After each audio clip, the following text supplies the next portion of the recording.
Alright folks, Dr. Striker here at SingMedical, your strength for health. And today we have a very smart young man with us by the name of Jordan. He's here on an attachment and he's interested in pursuing a career in medicine to become a doctor. So we've got Jordan behind the camera. Say hi, Jordan. Hi, my name is Jordan. Hello. So Jordan's posing me a few questions. So simple things that might be interesting for all of you out there. So let's see what he's got. Jordan, go ahead. Alright, my first question is the RICE method still considered the best method to treat minor injuries? RICE. So you're talking about soft tissue injuries, sprains and strains, right? Rest, ice, compression, elevation. That's what I guess you're talking about, yes? Yes. Okay, so yeah, I think that's still pretty much the standard. So if you've twisted your ankle, you've been playing badminton, you hurt your wrist and whatnot, with a minor sprain, you might notice a little bit of swelling, okay? And yeah, anytime you get an injury, the best thing you can do is follow the RICE principle. So it's rest, each letter stands for something.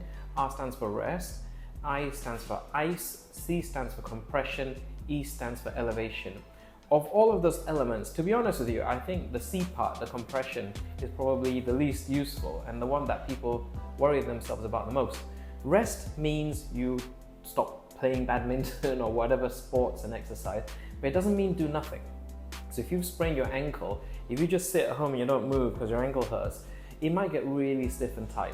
So don't overexert yourself, correct? But you don't do nothing either because it will get really tight. So you need to find that sweet spot, that middle ground. So you can still walk around the house, do gentle movements back and forth. That's what I would usually recommend. Then ice. Yeah, ice causes vasoconstriction. Apply cold, not ice on the skin that might cause frostbite and damage to the skin, but wrap in a towel, apply to the painful swollen area, 5-10 minutes, stop and repeat as often as comfortable. Ice is going to be the most effective anti-inflammatory to reduce that swelling and pain in the injured, sprained site of your body.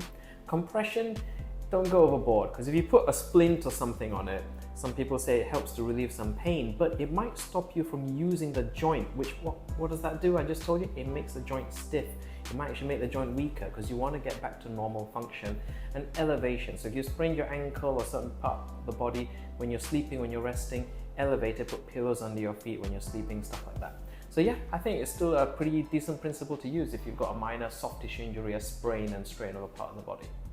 Does that answer your question? Alright, thank you, Dr. Striker. Yeah. Okay, my second question is fever good for the body to recover? And if so, do fever medications slow down the process of recovery? Okay, so we've touched on fever control in other videos, especially in kids. Fever is not going to be particularly helpful. It's a byproduct of your immune system fighting an infection of some sort. So having a very high fever does not mean that that virus or that bacteria is going to be eradicated faster, but it can have the unwanted consequences of making you drowsy, dehydrated, and in some people, children and adults, it can trigger seizures. So no, the fever is not good, hence we try to manage it with medicines like paracetamol and ibuprofen. You managing the symptom is not going to affect your body's ability to fight the infection. Yeah.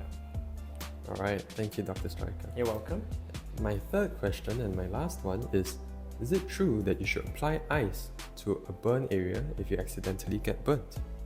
I would say you don't need to apply ice necessarily, but you should, any kind of wound or injury, I would always say run it under cold water and wash it a little bit, yeah? And in the olden days, they would wrap like cling film around the burn site. Just by covering the burn site, you stop air contacting with the skin, and that helps to reduce the pain. You don't need to necessarily apply ice, because that might be actually very uncomfortable, but you should run it under cold water, put it in some cold. Ice is another extreme. You can get ice burns, frostbite, and other cold-related injuries. So you don't want to do that to compound a heat thermal injury. Yeah, so cold is good. Apply cold water to a burn site, run it under cold water. If you put water with some ice and you put your burn site in there, you can, but it can get really uncomfortable.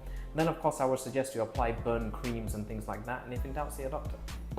Alright, thank you, Dr. Striker. Alright, hope that helps everyone. Take it easy, stay safe. We'll see you all in the next video. Bye.